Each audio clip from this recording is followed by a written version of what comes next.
Just imagine, based on your friend's recommendation, you have appointed a driver to drive you daily to your work. You're excited. Apparently, the driver has 10 years of relevant experience.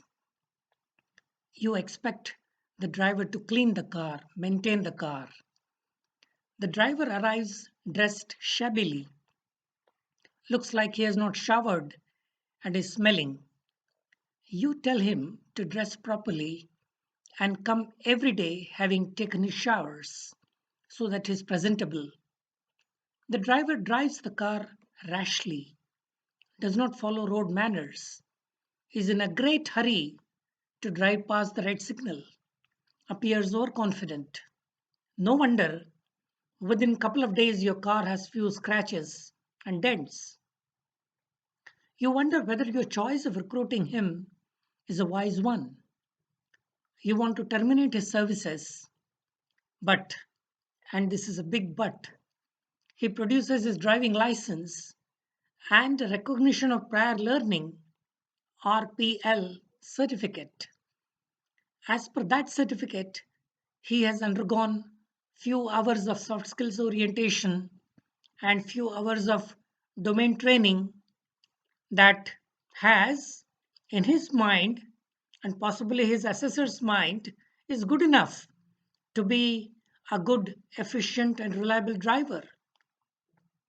Well, talking about the driver's license, I was reminded about my own situation many years back.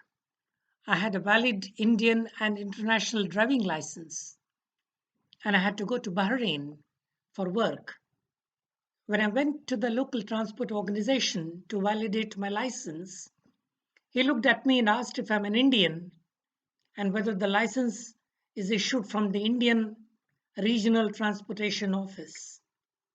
Having my affirmative answer, he smiled and told me that they could not recognize it as 90% of the driving licenses issued in India are not based on actual driving test and mostly obtained through bribes.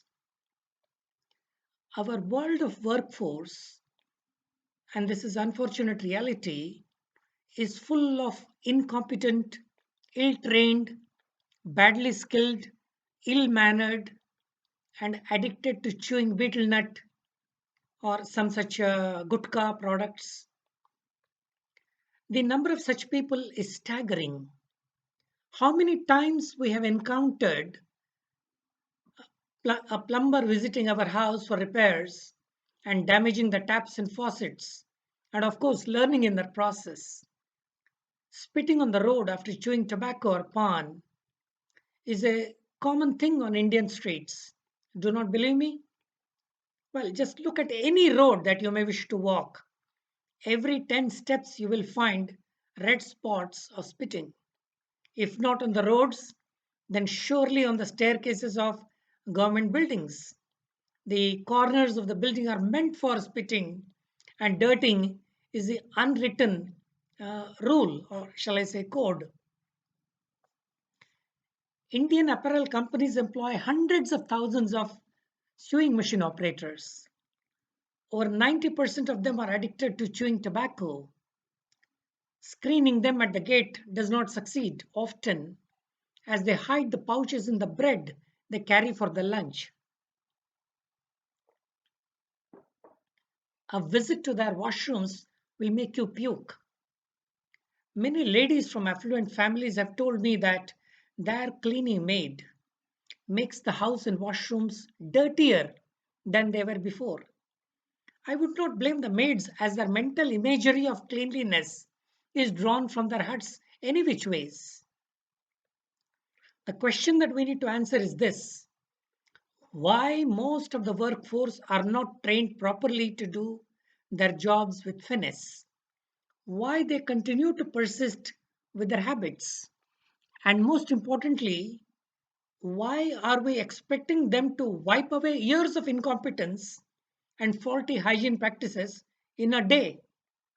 The blunt answer is that nobody has trained them before and they have acquired the skill most probably by observing others. expecting workers to change their attitude and orientation within 6 to 8 or 10 hours of rudimentary training and issuing them a certificate that they are good to go is nothing short of a mockery and an exercise, shall I say, in self delusion. In my candid view, we should be focusing on unlearning rather than recognizing previous learning. Let me dwell briefly upon the value of unlearning. As evolved human species, we are all wired for growth. Given a choice between being clumsy or being clean, I suppose all will opt for cleanliness. Being addicted to vices or being squeaky clean, we know the answer. If a worker owns a two wheeler, would he like to maintain it by daily servicing, cleaning, and polishing it? Yes, of course. As long as each of us is growing and progressing, we experience a sense of satisfaction and a sense of meaning or purpose in our lives. Once we stop growing, we start feeling a sense of stagnation and our lives become much less satisfying to us. In nature, when something stops moving, it is typically getting ready to extinguish or to die. In order to experience success in our lives, we must focus on personal growth as an incredibly important activity and a process that bears many rewards. The sort of growth I have in mind, however, is different from what many people may instinctively think upon hearing the word growth. When most of us think about growing, we think about perhaps reading more books to help us improve, meeting new people, or taking up new hobbies, learning new skill.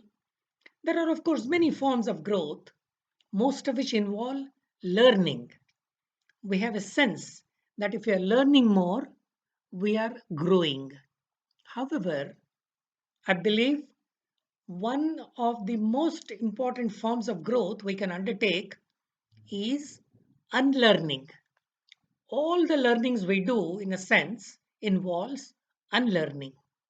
The more we can unlearn, the more likely we are to experience the sense of growth and progress we so aspire, we so desire, we so cherish. Mostly, unlearning means letting go of false beliefs, assumptions, and more critically, habits that we have formally used to govern our existence. Letting go, letting go the baggage of learning is unlearning. And finally, this unlearning is the bedrock of future learning and growth. Unfortunately, in our anxiety to rapidly churn out number of candidates with the thappa or with the seal of RPL and the certification given in a ceremony, we are completely ignoring the fundamentals of how learning forms into habits and how unlearning opens us up for a critical self evaluation. So, what's the way forward? In my experience, we need to reignite in the candidate the dormant forces of passion for work, passion to excel, triggering the fire in the belly, teaching empathy, self belief, confidence, and an ability to reflect and introspect. The correction mechanism in individuals starts when there is an awareness about the consequences. And this process is not an overnight process. This process takes time and requires experienced handlers. A well designed RPL system helps in many ways at different levels. At individual and psychological level, it increases the mobility of the workforce by by empowering the employability quotient. Needless to add, the qualification system becomes more robust and free of individual biases and favoritism. It helps in improving the morale and recognition of the workforce. Increase in self confidence is what the concept of self reliance, or what the government wants us to believe, Atmanirbhar, talks about. However, the worrisome part of the management of recognition of prior learning are also staring on our face. Quantitative research on the benefits of recognition of prior learning is just sketchy or limited. I'm afraid there has never been a systematic effort to collect the data and comprehensively track the impact of RPL over time and on a large scale. Indicators such as the financial gains, including wage gains for successful recognition of prior learning candidates, are rarely measured. I have not seen anything. The available evidence tends to rely on case studies or photograph of a particular candidate displaying the certification, and it focuses on the mostly the personal perceptions of few selected beneficiaries, which are usually highly context specific and may have some agenda. I'm not sure. One of the constant criticism of the Indian skill ecosystem is that it is not outcome based, meaning thereby that there appears to be no causal linkage between candidates trained and candidates employed. It is very casual and not causal. One can argue similarly that even in RPL ecosystem, there appears no causal linkage. What do I mean by that? It means I hardly find any available empirical data whether having the certificate has actually benefited the candidates.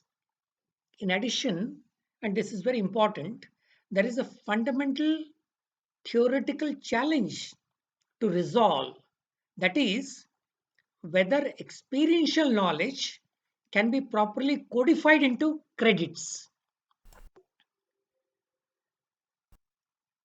Experiential knowledge is more context specific, while codified knowledge is more abstract. Where and how knowledge is acquired or constructed does matter and cannot be assumed as insignificant in the assessment. RPL is seldom reducible to a technical formulae for measuring equivalence, allocating credit. One only hopes that a serious and critical review of all elements of RPL is undertaken with a view to make it work on the ground rather than making it an exercise to help statistics look rosy and getting buried in the bureaucratic maze. Thank you.